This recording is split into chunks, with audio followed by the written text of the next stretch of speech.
दोस्त chapter number 10 है electric current. तो यहाँ पर देखिए पहला क्वेश्चन है जो कह रहा है विद्युत सेल के प्रतीक में मोटी और संक्षिप्त रेखा किसे निरूपित करता है। तो जो विद्युत सेल होता है उसके बारे में बात कर रहा है। तो यहाँ पर देखिए बढ़िया से समझते हैं फिगर से। कह रहा है जो इस तरीक़ा से जो हम टर्मिनल बनाते हैं एक और बैटरी लगाते हैं, तो जो एक बड़ा लाइन वाला बनाते हैं, एक बड़ा वाला बनाते हैं इस तरीक़ा से, और एक छोटा वाला बनाते हैं। तो कह रहा है कि जो यहाँ पर कह रहा है छोटा बड़ा का बात नहीं कर रहा है, यहाँ कह रहा है मोटा। तो मोटा जो छोटा रहता है वही मोटा रहता है, कहने का मतलब हुआ कि जो एक जैसे मतलब बनाना चाह रहे हैं।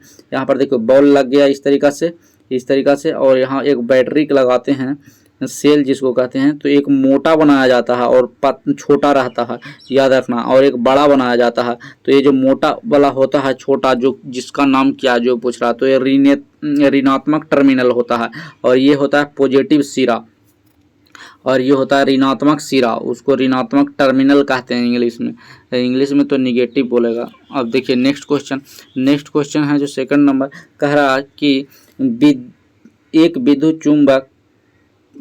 चुंबक उसको कहते हैं जिसमें इलेक्ट्रिसिटी देकर चुंबक बनाया जाता है। चुंबक विद्युत धारा को बंद कर दिया जाए तो विद्युत चुंबक का चुंबकीय गुण, जैसे पंखा ये सब काम करता है जो ज़्यादातर उसमें इलेक्ट्रोमैग्नेट रहता है, काम करता है, मोटर ये सब में। तो यहाँ पर देखिए कह रहा है उसमें विद्युत चुंबक का चुंबकीय गुण क्या होगा, शून्य हो जाएगा। जब लाइन जा ही नहीं रहा तो उसमें करंट नहीं बढ़ाएगा, मैग्नेटिक फ्लक्स बनवे नहीं करेगा, तो कैसे बन जाएगा। अब देखिए नेक्स्ट क्वेश्चन कह रहा है कि विद्युत धारा के चुंबकीय प्रभाव सबसे पहले किस वैज्ञानिक ने देखा था। तो ये क्रिश्चियन ऑरस्टेड ने देखे थे, हांस क्रिश्चियन ऑरस्टेड देखे थे। एक लाइन पार कराकर उसके बगल में एक मीटर रखे थे, वो उसका नीडल था, मैग्नेटिक नीडल, वो डाइवर्ट हो रहा था, इसी कारण से पता चला था। अब देखिए चौथा नंबर क्वेश्चन कह रहा है विद्युत तापक नाम देखो, इलेक्ट्रिक हीटर को कहा था विद्युत तापक में प्रयुक्त तार की कुंडली को कहा जाता है, तत्व कहा जाता है। सबसे ज़्यादा गलती होता है क्वेश्चन, तत्व मतलब समझता है कि जो तत्व पीरियोडिक टेबल में है, तो यहाँ पर है जो इलेक्ट्रिक हीटर का जो कुंडली होता है उसको तत्व बोला जाता है, और बल्ब का जो कुंडली होता है फिलामेंट कहलाता है। तो नेक्स्ट क्वेश्चन है कह रहा है कि फ्यूज तार निम्न के आधार पर कार्य करता है, मतलब फ्यूज जो तार होता है वो किस आधार पर काम करता है। तो चुंबकीय प्रभाव पर काम करता नहीं करता, तापीय प्रभाव पर काम करता है। जब ताप उसमें ज़्यादा हो जाएगा तो गल जाएगा, शीशा और टीना का बना होता है तो गल जाता है, ज़्यादा लोड नहीं सहता। तो देखिए कह रहा कि विद्युत हीटर द्वारा ऊर्जा रूपांतरण। तो देखिए हीटर का काम क्या है, लाइन मतलब विद्युत को लेना और उसको है जो ऊष्मा में बदल देना। तो कह रहा है विद्युत उस ऊर्जा को ऊर्जा में बदलना। तो यहाँ पर नेक्स्ट क्वेश्चन कह रहा है इलेक्ट्रिक वेल किस सिद्धांत पर काम करता है। तो इलेक्ट्रिक वेल है जो विद्युत को लेता है और उसको चुंबकीय प्रभाव में बदल देता है और घंटी बजता है। तो चुंबक के प्रभाव में, धारा के चुंबकीय प्रभाव में।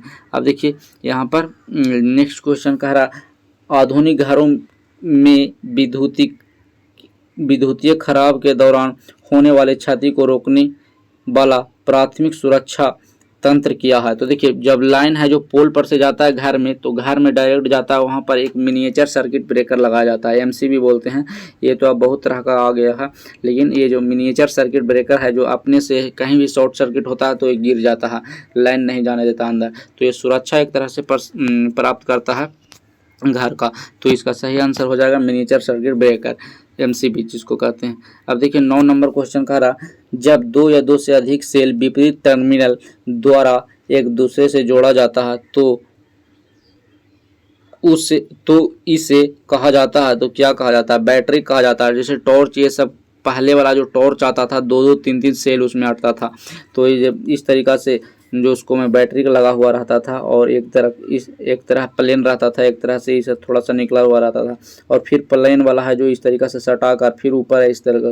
तो अपोजिट हुआ ना, इसका पीछे, तो ये अपोजिट टर्मिनल मतलब विपरीत टर्मिनल है जो जोड़ा जाता है, तो इसको बैटरी कहते हैं। मतलब सेल के समूह को बैटरी कहते हैं। एक वो अकेले रहेगा उसको सेल कहेंगे, 2 को मिल गया तो बैटरी हो गया, क्योंकि समूह हो गया। अब देखिए 10 नंबर क्वेश्चन का जब किसी तार में विद्युत धारा प्रवाहित की जाती है तो क्या होता है? तो तार गर्म हो जाता है। ये सिंपल क्वेश्चन है, सबसे सिंपल, तार गर्म हो जाता है। तो आज के लिए इतना ही। Thank you. आप सबको 10 क्वेश्चन हो